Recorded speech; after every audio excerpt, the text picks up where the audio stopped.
Restaurant Roundtable. We've got a couple of good topics, I think, that are really relevant to what's going on now, not the least of which is tax situations for restaurants when it comes to PPP. And then also on the customer side that Lawrence is going to get into. And then Lawrence Levy, if you guys don't know, he's got the sign behind him, Levy and Associates. He's got an office right down by Tim Finnegan's on Federal Highway. And then we're going to have, actually first is going to be Christina Morrison. She's going to touch on sustainability, which, I know with COVID and everything, so many people have resorted to go. They're doing pickup and curbside, which is great. But at the same time, it's also creating not only an expense for the restaurants, but it's really starting to tax our ecology. The plastics and the styrofoams and things like that, which we were doing such a good job, I think, restaurants coming into COVID. I think a lot of that got put on hold. And I know there's affordability issues, but Christina is going to touch on that, and then we'll get into the employment situation. So Christina, the floor is yours. Christina Morrison has her own commercial real estate company, and the floor is yours. Take it away. Thank you, John. I'm only going to be on a second, then I'm going to turn it over to our sustainability officer, Kent Edwards, for our wonderful city. But just to give you some background, back in very early 2020 and late 19, Kent and I and his staff started talking about how we can start to eliminate plastics from our restaurant scene in Delray Beach. And we started with the straws, as you know, and that's going on. The straws are working. Now we're looking at the takeout and the bags and things like that restaurants give. And several of our restaurants have gotten on board. The Big Time Group and other of the large restaurateurs and El Camino have switched over to cardboard and paper and foil, which are all totally recyclable. But not enough. It really should be more widespread. We're a coastal town. We have to protect our environment. It's very fragile.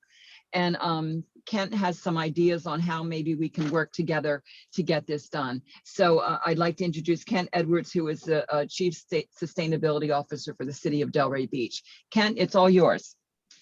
Thanks, Christina. I really appreciate that. And I'm really happy to be with the restaurant group today. Just as an aside, in my early working days, I worked for years in restaurants and bars.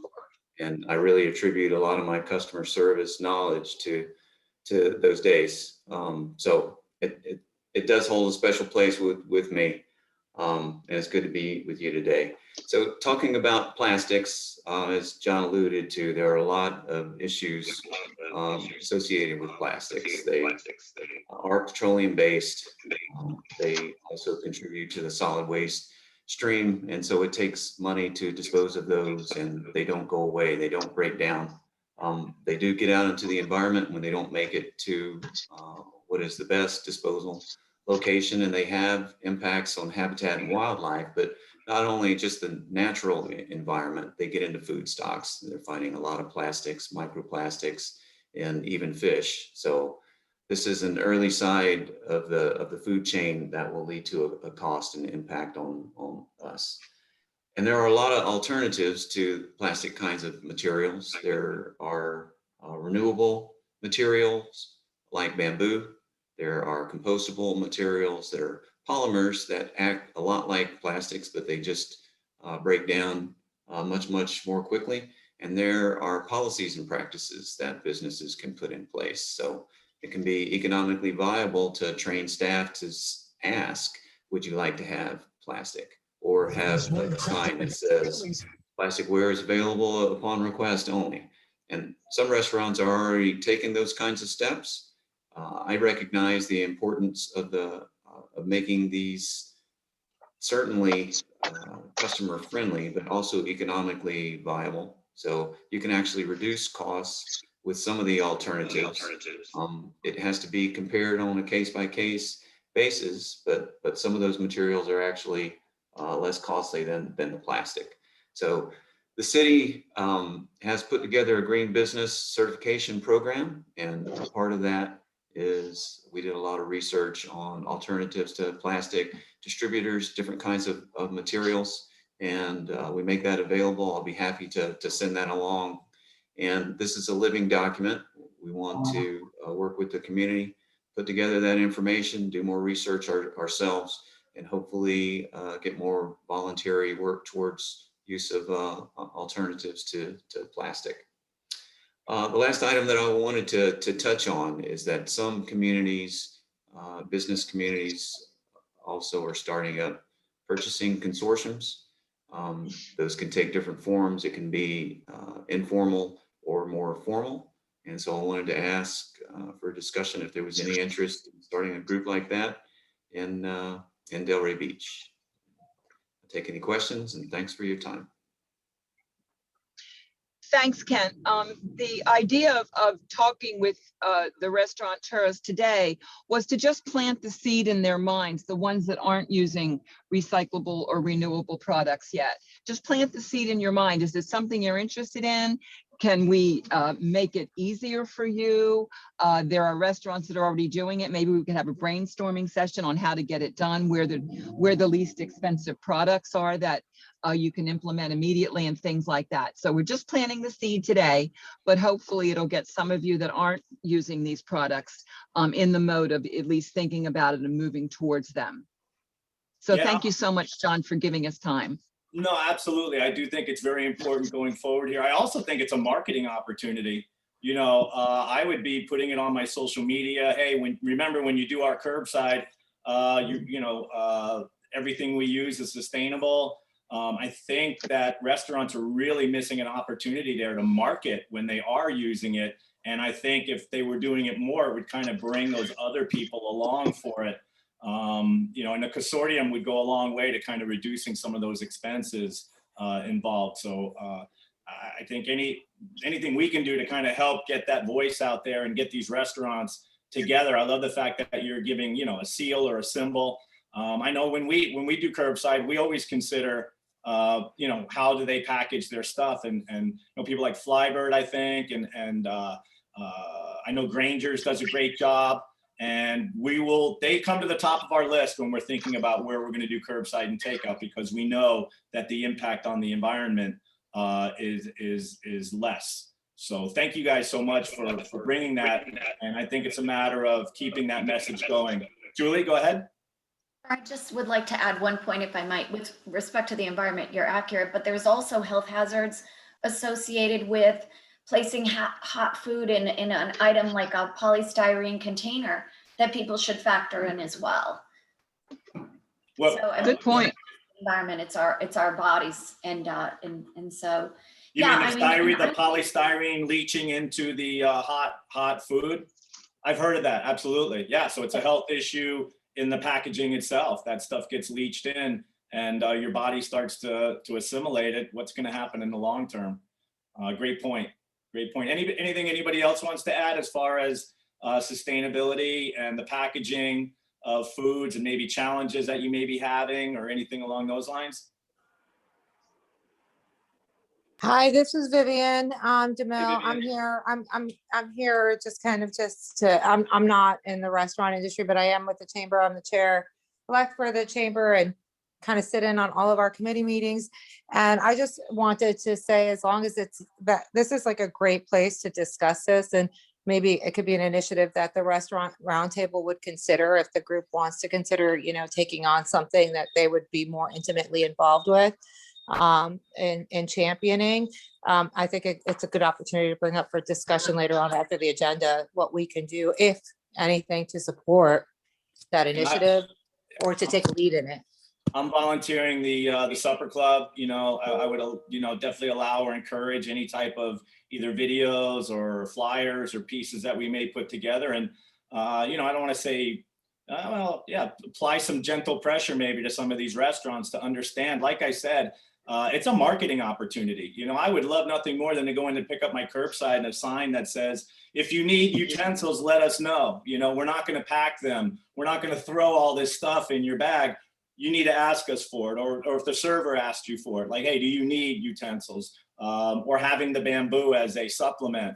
That was one of the things that happened at the marketplace. We were there, and the pasta place there that the Driftwood people are running, they use the bamboo forks, and the poles were sustainable. And it was a great experience. You know, it wasn't like what happens with the straws sometimes. And that seems to have fixed itself too. The straws that would get kind of floppy and all kind of wet, and they got to be a little difficult to sip out of. I've seen some other variations of that now that are just as good as plastic. So I think that's the other thing, keeping the awareness out there for the restaurants. Like, hey, have you seen this new product? This cup is made out of corn. It looks like plastic, but it's biodegradable.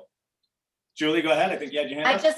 I want to add one more thing, because I think Kent hit on the point that we need to keep in mind, that if we can create, and we had talked about this at one point, and I think Stephanie, you were involved in that conversation.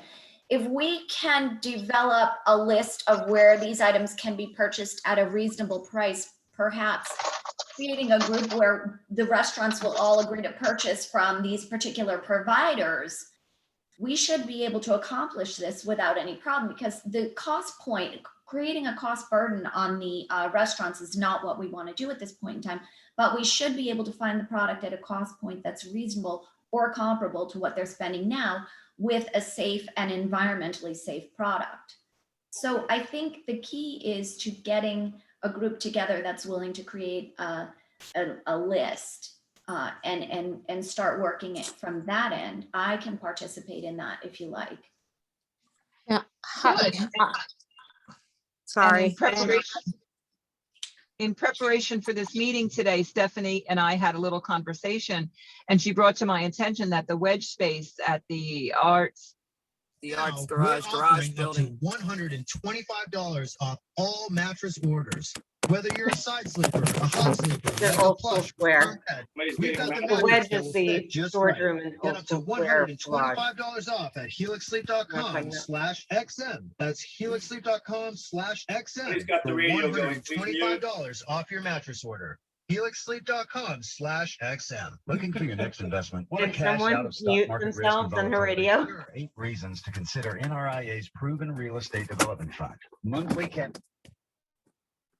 I just wish there was like disco music or something. I don't even. Yeah, come on, a little music or something would have been good. Sorry, I lost So these are you. great points. Yeah, these are great points. We'll move on. But yeah, Julie, if you want to get with Kent and get with me, and you guys have my emails, and yeah, we could help get the word out using the Supper Club platform. I think it's something most restaurants want to be a part of. And if we can help facilitate that, and then also having guests, you know, the people that come to the restaurants, you know, we vote with our dollars. I've always been a big fan of that. So I think if we come at it from both ends there, hey, we'll make it cheaper for you. And by the way, guys, you should take note of these things when you go out and you do your certified your takeout.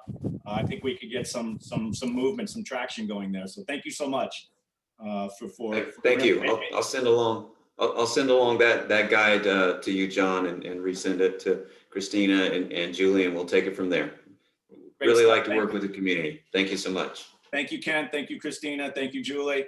So now we're going to move on to taxes. I've got Mr. Lawrence Levy here, who has been doing a lot of work with restaurant clients. He's very sensitive to the issues that are going on with restaurants. He's actually up in Michigan right now, which is taking it a lot harder as far as a lot of the variables that we're dealing with right now uniquely with the COVID situation. So we invited him down. He's been gracious enough to come down, and he's going to give us some insight on what he's seeing on the tax fronts right now, not only for restaurants themselves, but also on the customer side. There's some there's some good incentives out there. So welcome, Lawrence, and the floor is yours. Hey, thanks, John. And by the way, you rock. I love seeing your Facebook Lives, what you've been doing over the past year. I think it's just tremendous. And I think the concept in general is great, just trying to be a good guy and help. So not only that, but a shout out because you're a great dad as well. But thanks for the opportunity, and good morning, everyone. So a few things. Let's talk about something that happened about a year ago, PPP, Payroll Protection Program.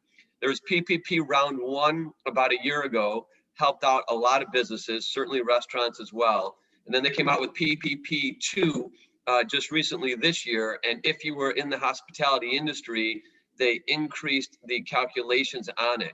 So if anyone has not either applied for the first round, which now you'd have your first time applicant, they did change the rules for restaurants in particular to your favor. So please make sure that you reach out either to us or your tax professional to give you some guidance, because the PPP has been a very, very good tool, not only for restaurants, but just in general. And then of course, if you spent the money the right way, then you simply apply for the forgiveness, and the forgiveness is not overly challenging to get. Sometimes the online application, sometimes the bank's portals, different banks are a little bit more quirky than others, but in general, you have to fight through it and just bear down a little bit on it, and you'll be able to navigate through it. If you have any questions, let us know. But PPP has been a very good tool for a lot of the restaurants to hope to keep them afloat, at least for certain expenses that were allowed. So before we get into anything else besides the PPP, which by the way, as of right now, at least, it's set to expire the end of next month, the end of May. So if you haven't applied or you want to apply for round 2, if you would qualify, please make sure you check with your banking institution. That's typically where you would apply, or feel free to call us and we'll hold your hand and guide you through it. Your CPA should be the one that should be giving you the guidance. And if they haven't been, shame on them, as I've said for the past year, because you really need to have that someone to lean on to give you that guidance. As John mentioned, we're right on Federal Highway, right next to Finnegan's. And we really love our Delray. In fact, I'm on my way down to Florida at 5 o'clock this afternoon. So Michigan's totally different, but anything we can do to help, whether it's with the chamber, we're happy to do anything we can. So that's as to PPP, which again, you need to jump on it if you haven't, because everyone should take advantage of the programs that the government has been so gracious to offer us during the past 12 months or so. Let's now go talk about the Restaurant Revitalization Fund. There's over $5 billion that they've set aside. There's a 21-day window where veterans and minorities are being targeted for the first 21 days of the rollout. This is pretty new. It's pretty involved. I actually sent John, maybe he could post it on some social media of his, because he's a social media king. But there's an application process to go through. Not, again, very different than the PPP, but this is going to be grants that you will not have to pay back, different than the PPP. So there's some information, if you look it up at the SBA site, Restaurant Revitalization Fund, RRF. There's an application called the 3172, which is the form, the SBA application form there. And again, $5 billion of money to get. So navigate through that one, because it's going to be a good one if you qualify and if you can get the money. John and I have talked for a while about marketing and how important it has been. Forget COVID, before COVID, a business, no matter if it's my business or whether it's John as a real estate agent or whether it's John as a restaurant supper club marketing guy, no matter what, you got to always be able to market. Even the chamber. How does the chamber get new members? You have to be able to market. So one of the things that John and I talked about was IRS came out with some new rules that apply, at least for now, for this year, 2021, and for next year, 2022, that you get to go out to dinner. And if it's a true business meal, it's 100% write-off. So we'll use John as an example. So let's say John's a client, John comes and we do his taxes, and he comes and picks him up at 5 o'clock, and we go next door to Finnegan's. And I say, hey, John, you have some further follow-up questions, and you're a client, so let's just talk about some tax planning things. And we go to Finnegan's next door, and I treat for the meal. If I pay for that meal, it's 100% business write-off for me, because it is a legitimate business expense. Now, the language in there, it can't be lavish, I think is one of the words they use. So even though John says, can you order a bottle of Dom? I'll say, no, John, I'm sorry, we can't have Dom tonight. Can we have, $50 a sliver caviar? No, it can't be lavish. So it's got to be reasonable, but the IRS changed that rule. In my opinion, they changed it to try and help out the hospitality industry. So help people, want to encourage them to go out and dine. So for restaurants, use that, advertise that. Hey, come and have a business meal. It's now 100% of a write-off. A lot of people didn't make the news. So unless you are in the loop or in the biz like I am, you wouldn't really know about that. So they're trying to encourage you to go out. There's some rumblings that they may change some other entertainment provisions to try and help out some of those venues, because the entertainment piece of a deduction for a business, that changed a few years ago. But now, no matter who it is, if it's a legit business meal, you got to meet those provisions, and there's some specific language. You can look it up at irs.gov or call your tax professional. They can give you the guidance, but why not advertise that? If I'm Tim Finnegan's and I'm Lisa and I know her and I'll use her as an example, she should market that. Restaurants should market that and try and make sure the public knows that now business meals are legitimate. But we'll use me as an example. My wife's an attorney. She's not in the business with me. She's a real estate attorney. But if we go out to dinner for Valentine's Day, even though we may talk business, that clearly isn't a business deduction. But on the other hand, if I take John out, it is. So again, you just don't want to abuse that. You don't want to get yourself into an audit situation, God forbid, a year from now, because I think a lot of people may be trying to really take advantage of things they shouldn't. So there's programs that are out there, whether it's PPP, the Restaurant Revitalization Fund, or some of these new tax changes that are needed to be made public, and people just don't know enough about them. And I can't begin to tell you over the past year or so how many clients have come to us and said, oh my God, my former CPA didn't tell me about the PPP. Two last things about the PPP. Number one, towards the end of last year, last December, they changed the rules. So now that PPP money is deductible. Originally, for the first few months or so of the program last year in 2020, it was not going to be a deductible expense. So it could have caused a tax burden or had what we call phantom income created, but that's changed. So that PPP money, not only when it comes in, it's not income, but now when it goes back out and it's spent, it's a deduction. So that's really a great move on the PPP side. They also changed things, even though this is more restaurant related. I'll just touch upon it in case anyone is self-employed. You just need to make sure that you're cognizant of some of the new rules for the Schedule C if you're a sole proprietor. That's a little bit off the beaten path of the restaurant guy, John Brewer, and the Supper Club, but I figured I'd toss it out there. If anyone has any questions, feel free to shoot right now. And I don't want to keep everyone too long on this, but please make sure you're mindful of all these new changes. And a lot of things I still anticipate will be changing in the near future. Don't know what, but we'll keep you abreast. Awesome, thank you. Anybody have any questions, follow up? Is that Brian Rosen up there with you, Stephanie? Yes, the masked Brian Rosen has dropped in, yeah. Awesome. John, I have a question for Lawrence. Lawrence, the 100% deduction for meals, business meals, that is extended through what time period? This year and next year.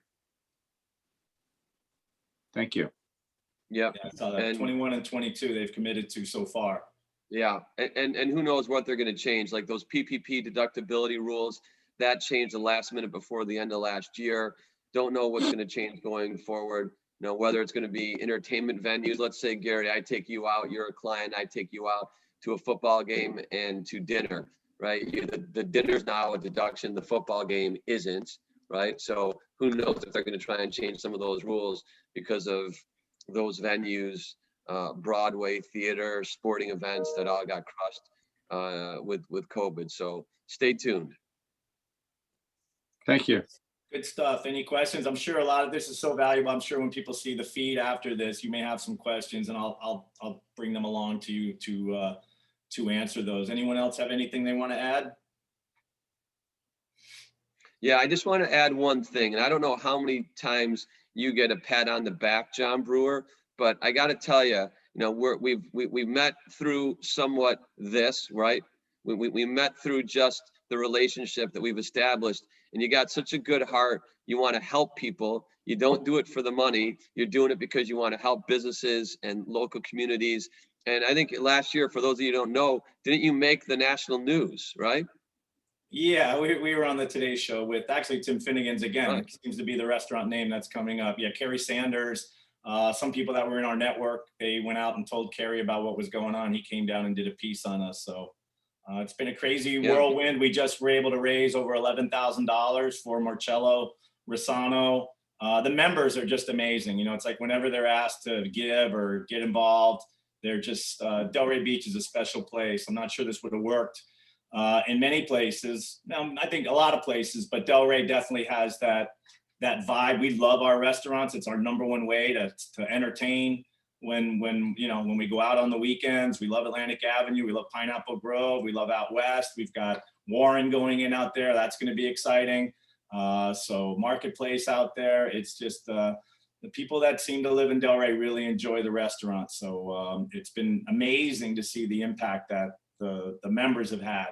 And for those who don't know, Rossano's Pizza, he had this cute little European camper, really undersized kind of Airstream looking thing. And he put two pizza makers in there, and he was just starting to get going. And he was invited down to Miami by an artist who was like, I want your camper in front of my art gallery. And he was like, oh man, all the way down, I'm gonna schlep all the way down to Miami.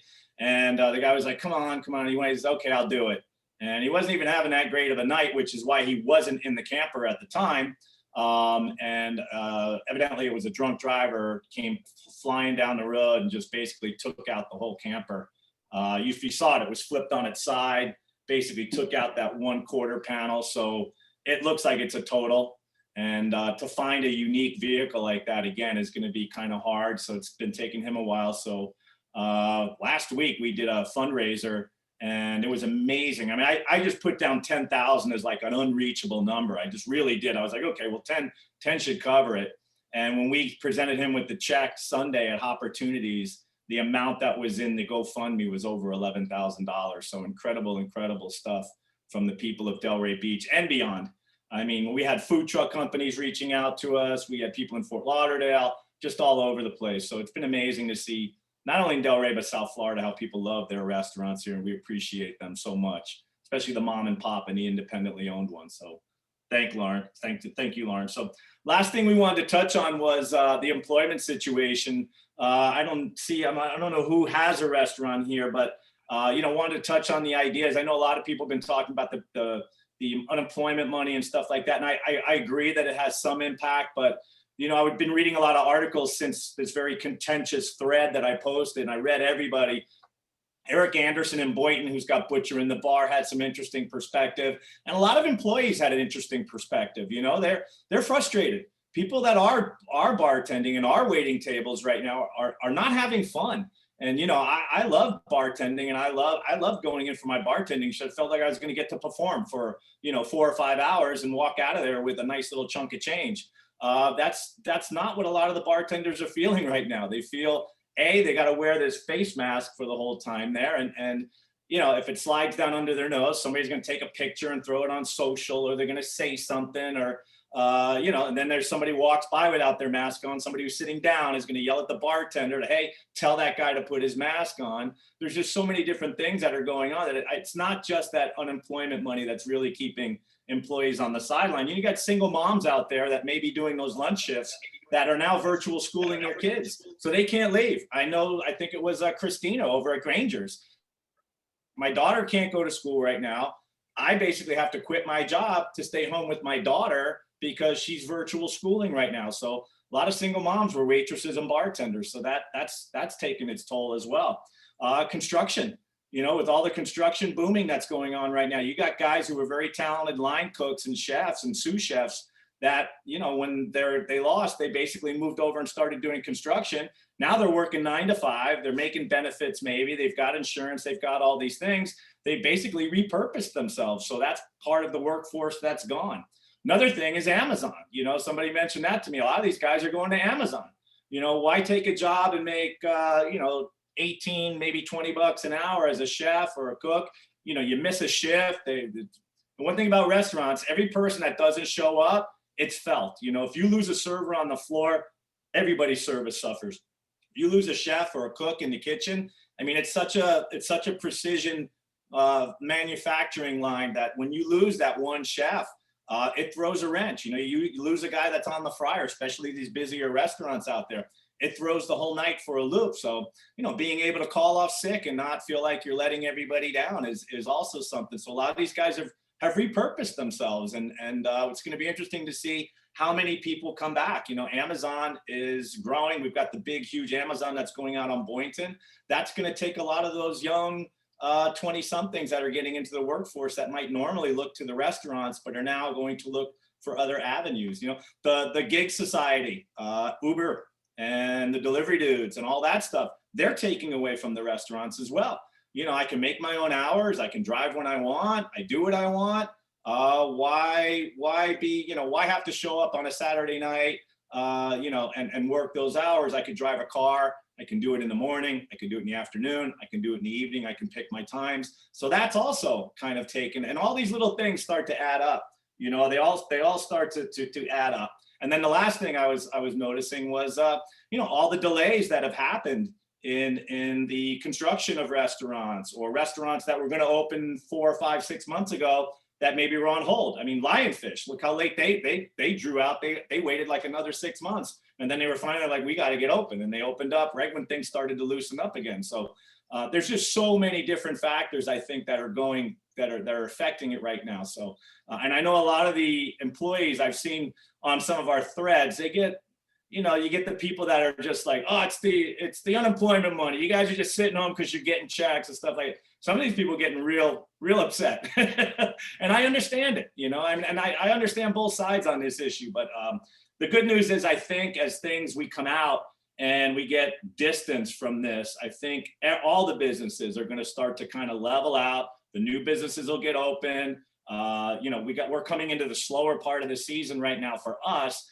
and the better part of the season for others. So I think it's going to be real interesting to compare this off-season summer to the off seasons and summers in the past, to see how many people are staying here, how many people are going back. I think it's going to be a real interesting year to kind of see how things kind of start to work itself out.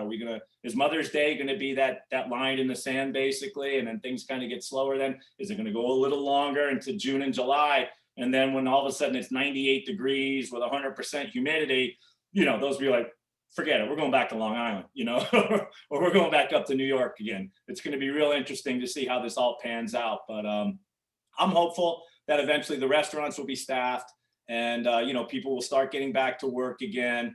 And I've got a 16-year-old son who's begging for a busboy job right now. So maybe if we could allow these kids maybe to work in the restaurants, 15-year-olds, stuff like that, as long as everything's in place. The last thing I wanted to mention was restaurant culture doesn't really get a good rep, unfortunately. You got the Mario Battaglia situation that happened in New York. There's that men's guys club kind of atmosphere. My wife was a pastry chef. She'll tell you all the jokes that happened in the kitchen and stuff like that. And it's, we make fun of it. Like I posted the other day, somebody made a funny meme, and it was, if you think locker rooms are bad, you've never been in a kitchen before. And it's true. It's a very loose atmosphere. People go there because it's loose, because you're having fun. If I'm having fun, my customers are having fun, and you want to create a fun atmosphere. But when you're dealing with men and women and different situations, everybody's got to be respectful.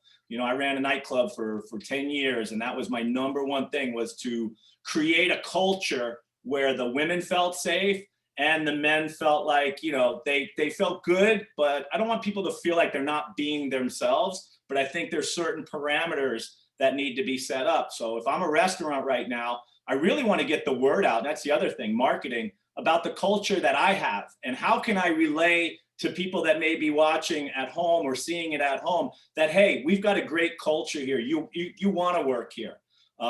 Testimonials from servers and bartenders, I would be posting them on social media, or at least doing one post a day where it's maybe addressing, hey, we're a great place to work for. Not only are you going to make great money, we're flexible in our hours. We're going to make sure we're not going to work you too long. If you work Sunday brunch, you're not going to be expected to work Sunday night.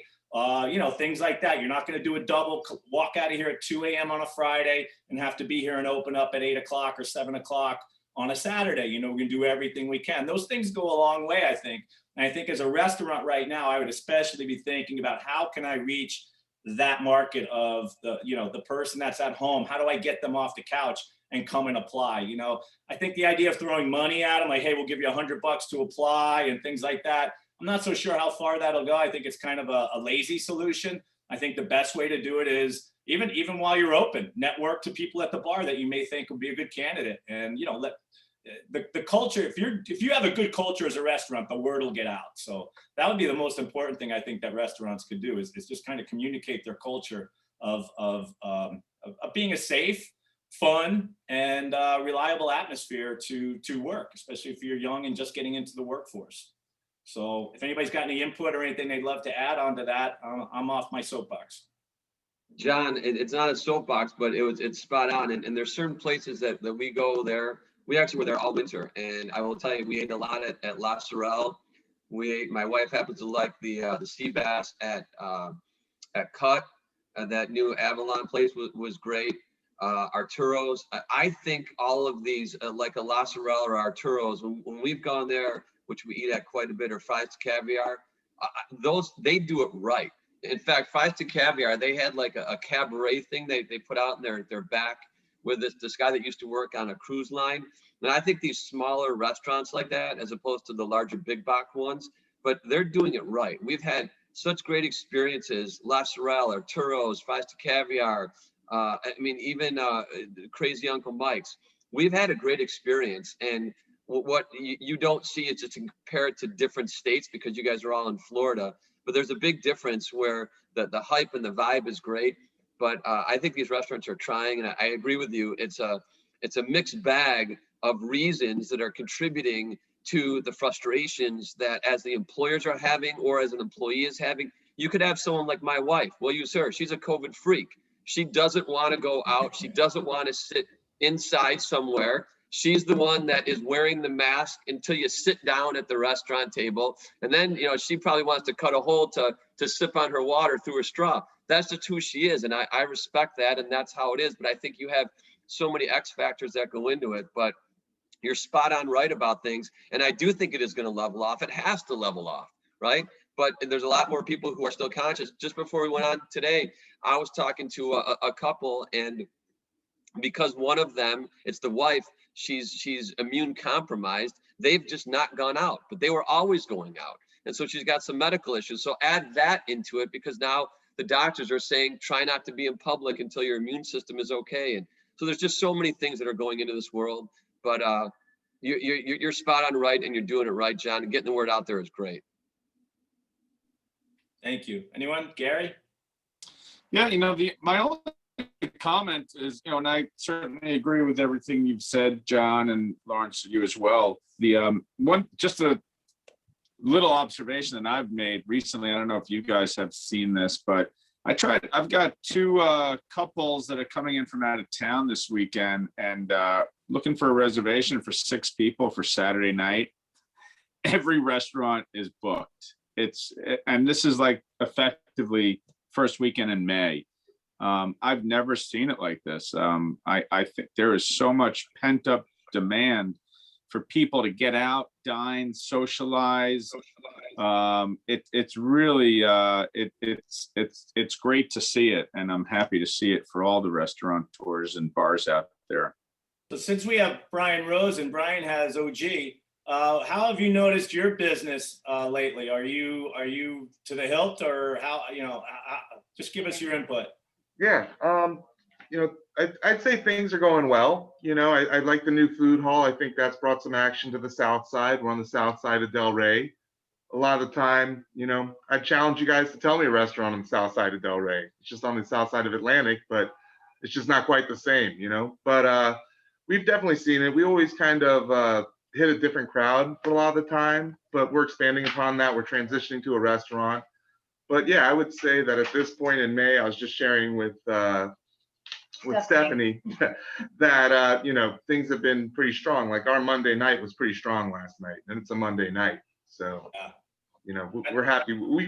You have strong Mondays, then the rest of the week is easy usually.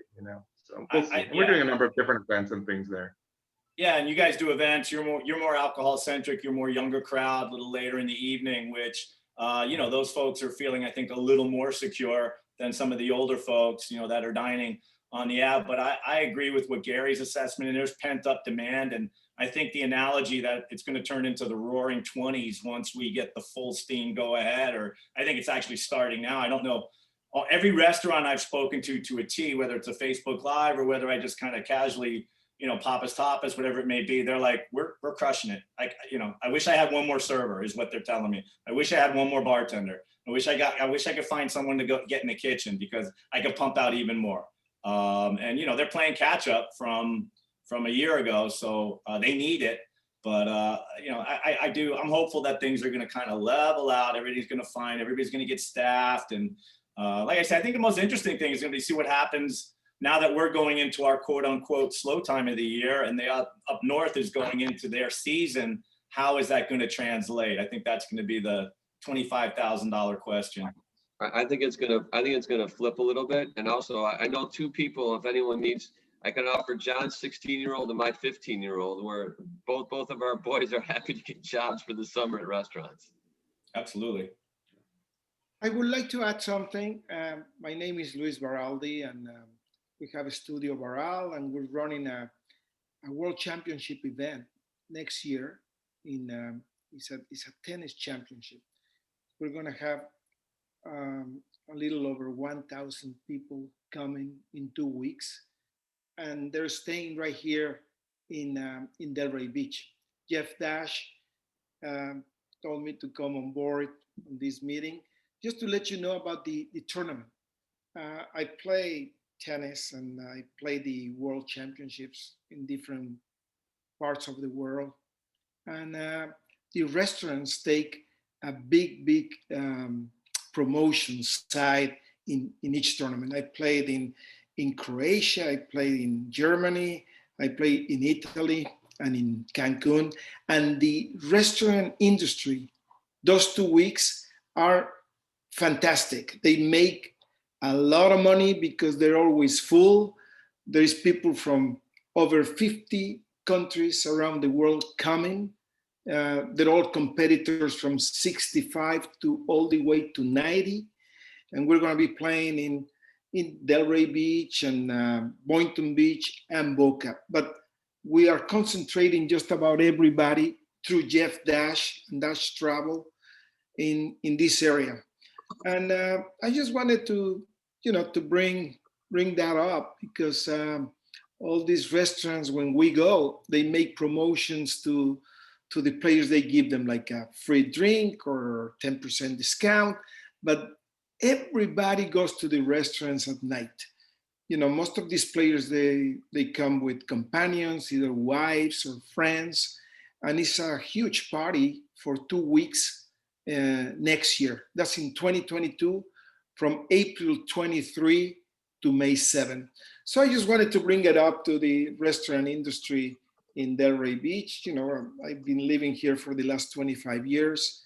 And I just wanted to add this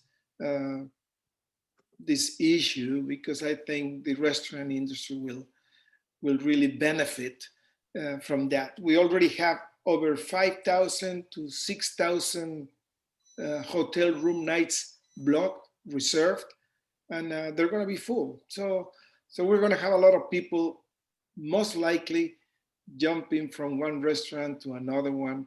They're all tennis players from, old guys like me, 65 all the way to 90, and the best tennis players in those age groups from around the world. So I think Luis, I got a quick question for you. Are you right-handed or left-handed? Right-handed. How's your cross-court forehand? You can still hold your own? It's a good one. Yeah. All right. So I used to play tennis.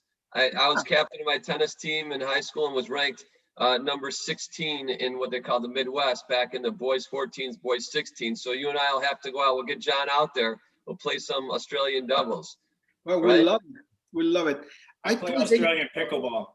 I don't have to run as far. I play in the Davis Cup team for Mexico for almost 10 years, and I play in the ATP Tour when I was young. So you probably kick my ass. I can hold my own, but you'll kick my ass. Yeah, I'd be delighted to play with you guys. I play usually right here at the Delray Beach Tennis Center. So real quick, guys, we'll wrap this up. Mr. Baraldi, I know your son, Luis, he was gracious enough to actually do some promo stuff when Bill Caesar was getting going, and it still gets the most hits, most likes. I post it like every couple of months. So thank you so much. I'd also like to offer, if you have any marketing materials, feel free to throw them up on Supper Club. Maybe even a couple of days before the event, I come down, I interview you. We get you out in front of all the folks that are part of the Supper Club and see if we can't drum up some more interest and some more business for all the restaurants out there. A lot of times these restaurants are in their own silo. They don't know these events that are coming up. So the more we can do to get it in their hands and get it in front of them, they're more than happy to get on board. A lot of times they're just they're too busy cooking and making drinks and all that good stuff. So we're going to sign off here. Miss Stephanie Immelman, do you have anything you want to add as we go ahead and conclude this meeting? No, I just wanted to let everyone know you've got plenty of opportunities to zoom in to get information of what's going on in the town. So Delray Morning Live is on Facebook Live show every Wednesday at 8:30 a.m. We also have the First Friday Forum, and that's really important if you want to know what's going on in the government. That's the first Friday of every month. We have a guest speaker each month, but we also hear from city, CRA, DDA, police, fire, SBDC, sometimes Discover the Palm Beaches. So that's a interesting one if you really want to get more information. And every Tuesday at 12:30, we have lunch and learns, and they can cover the gamut of any type of possible topic you could ever want. So it's plenty of ways that you can zoom in and get some more information and get smart. And that's all I've got. Oh, John, you're muted. You're muted. John, you're muted. I haven't done that in a while. It's my first one in a while. I've been pretty good about that. So anything anyone else wants to throw in before we go ahead and sign off here? No, we'll just be posting this on Facebook as well, and it'll be recorded and downloaded and uploaded to the derrybeach.com/webinars as well. Awesome stuff. Thank you everybody so much for being a part of this. I'm sure a lot of restaurants are so busy right now. They'll see it. You know, Stephanie will tell you as these things get recorded, they get viewed, and you look back and you're like, wow, 1,000 people went and checked it out, or 500 people checked it out. So thank you so much everybody for taking time out of your busy days, and have a fantastic day. Thank you very much. Thank you. Thank you, John. Thanks, everybody.